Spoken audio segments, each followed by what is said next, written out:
नमस्कार बच्चों, आज हम कक्षा छठी के पाठ 9 टिकट एल्बम का अध्ययन करेंगे।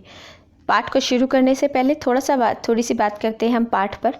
टिकट एल्बम आप सब जानते हैं कि एल्बम सबके घर में होती है, जिसमें फ़ोटोज़ लगी होती हैं। लेकिन सिर्फ एल्बम फ़ोटोज़ की नहीं होती, एल्बम कुछ अलग तरीके से भी बनाई जाती है। एल्बम किसी भी चीज़ का हम कलेक्शन करके, किसी भी चीज़ को इकट्ठा करके हम एल्बम बना सकते हैं। इस पाठ के अंदर एक बालक है जो टिकट एल्बम बना रहा है, जो अलग अलग तरीके की, अलग अलग जगह की टिकट इकट्ठी करता है और एक एल्बम तैयार करता है, और उसी टिकट एल्बम के ऊपर यह पूरा पाठ बताया गया है। तो सबसे पहले हम पाठ का सारांश पढ़ेंगे, उसके बाद हम पाठ के प्रश्नोत्तर पर चर्चा करेंगे। आइए पाठ का सारांश हम पढ़ते हैं। राजप्पा के टिकट एल्बम की लड़कों में बहुत पूछ थी। राजप्पा नाम का एक लड़का है जिसकी एक टिकट एल्बम है।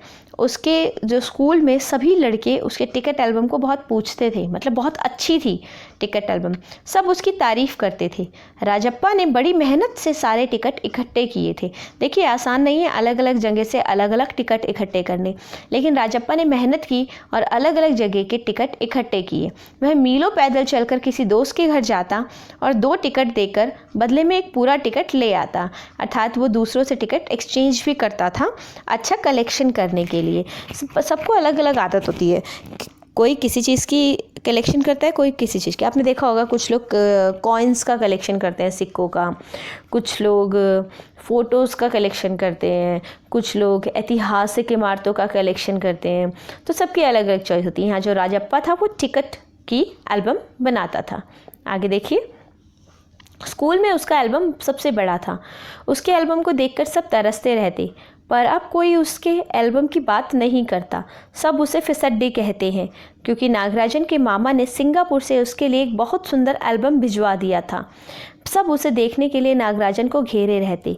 उस एल्बम के पहले पृष्ठ पर मामा ने नागराजन का नाम लिखा था और उसके नीचे कुछ पंक्तियाँ लिखी थी, जिसका अर्थ था, इस एल्बम को चुराने वाला बेशरम होगा। मतलब राजप्पा की टिकट एल्बम बहुत अधिक प्रसिद्ध थी, परंतु धीरे धीरे उसकी टिकट एल्बम की कम महत्ता होती जा रही थी, क्योंकि आपने देखा कि अब नागराजन नाम का एक बच्चा था जिसके मामा ने सिंगापुर से उसके लिए एक सुंदर एल्बम भेजी थी, टिकट एल्बम। सबसे पहले राजप्पा की टिकट एल्बम की तारीफ़ होती थी, लेकिन जब नागराजन की टिकट एल्बम आ गई तो सब नागराजन की टिकट एल्बम को ज़्यादा पसंद करने लगे, क्योंकि नागराजन की टिकट एल्बम सिंगापुर से आई थी। अब जब एक बच्चे की टिकट एल्बम की महत्व कम हो गई तो वह नागराजन से चिढ़ने लगा। कौन चिढ़ने लगा? राजप्पा। अब एल्बम के पहले पृष्ठ पर मामा ने नागराजन का नाम लिखा था कि वो उसकी एल्बम है, उसकी मामा ने उसका नाम लिख के भेजा था और उस पर पंक्तियाँ लिखी थी, जिसका अर्थ था कि एल्बम को जो भी चुराएगा वो बेशरम होगा। और यह एल्बम अनंत काल तक, अनंत काल मतलब जब तक समय ख़त्म नहीं होगा, जब तक जीवन चलता रहेगा, नागराजन का है। लड़के और लड़कियों ने इन पंक्तियों को अपनी एल्बम और किताब कॉपियों में उतार लिया था। सबको वो लाइन्स अच्छी लगी तो सबने अपनी कॉपियों में कॉपी कर लिया। राजप्पा को इससे बहुत चिढ़ हुई, क्योंकि पहले राजप्पा की तारीफ होती थी और अब नागराजन की हो रही थी। उसे अब स्कूल जाना अच्छा नहीं लगता था, वो स्कूल जाना ही नहीं चाहता था। टिकट की खोज में भी वह अब कहीं नहीं जाता। उसे अपना एल्बम कूड़ा लगने लगा था। उसको लगता था कि अब उसका एल्बम कूड़ा है और नागराजन का एल्बम अब बहुत अच्छा है। एक दिन उसने तय कर लिया, वह नागराजन को उल्लू बनाकर अपने कुछ बेकार टिकट देकर उससे अच्छे टिकट ले लेगा। मतलब उसने कोशिश की नागराजन से उसकी टिकट लेने की। वह शाम को उसके घर गया और उसके कमरे में चला गया। नागराजन की बहन आई और उसने कहा कि वह शहर गया हुआ है। फिर उसने एल्बम की बातें की और चली गई।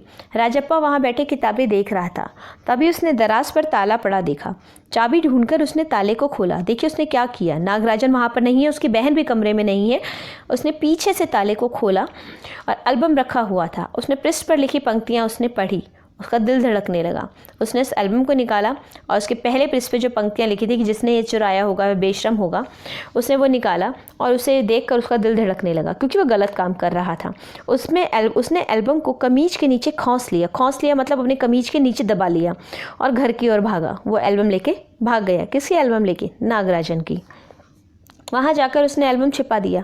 उसका पूरा शरीर जलने लगा। क्यों जलने लगा? क्योंकि उसने गलत काम किया था। वो एकदम घबरा गया था, तप रहा था उसका शरीर, गला सूख रहा था, क्योंकि उसने कुछ गलत किया था। रात तक सभी दोस्तों में यह बात फैल गई कि नागराजन का एल्बम खो गया है।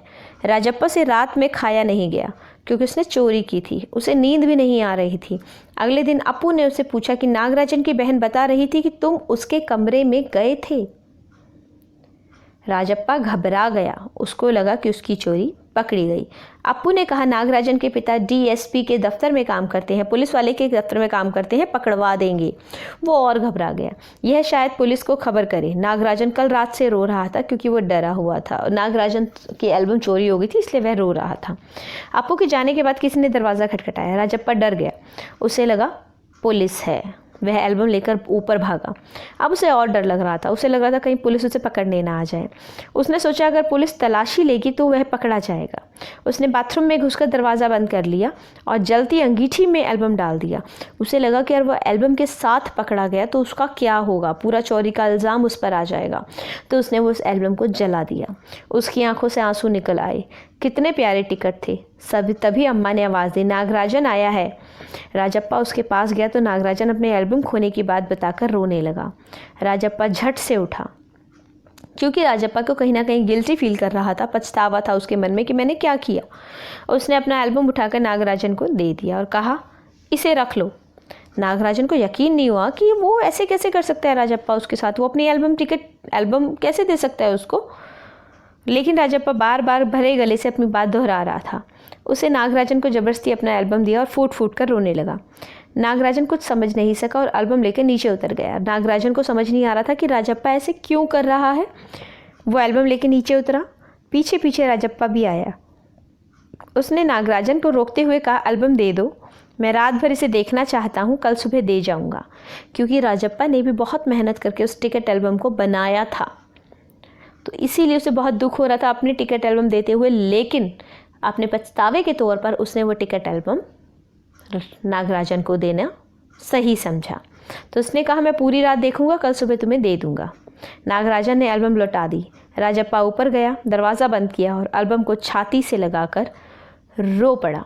आपने देखा कि उसका सिर्फ ईर्ष्या भाव ने कितना गलत कार्य करा दिया। सिर्फ उसकी जलन के कारण उसने उसकी पूरी एल्बम को जला दिया, ख़राब कर दिया। अंत में उसे पछतावा भी हुआ, लेकिन उस पछतावे का कोई बहुत अधिक महत्व नहीं रहा क्योंकि एल्बम तो जल चुकी थी। इसीलिए कोई भी कार्य करने से पहले व्यक्ति को बहुत सोच समझना चाहिए, क्योंकि कई बार हम जलन में, कई बार हम बिना सोचे कोई कार्य करते हैं और उससे हमें बहुत बड़ा नुकसान हो जाता है और हम दूसरों को भी बहुत बड़ा नुकसान कर देते हैं। इसीलिए हमें ऐसे कार्य नहीं करने चाहिए, दूसरों की चीज़ों चिढ़ना नहीं चाहिए। उम्मीद करती हूँ आप सभी को पाठ समझ आया होगा। अगर पाठ आपको समझ आया तो प्लीज़ वीडियो को लाइक और सब्सक्राइब करना ना भूलें। धन्यवाद।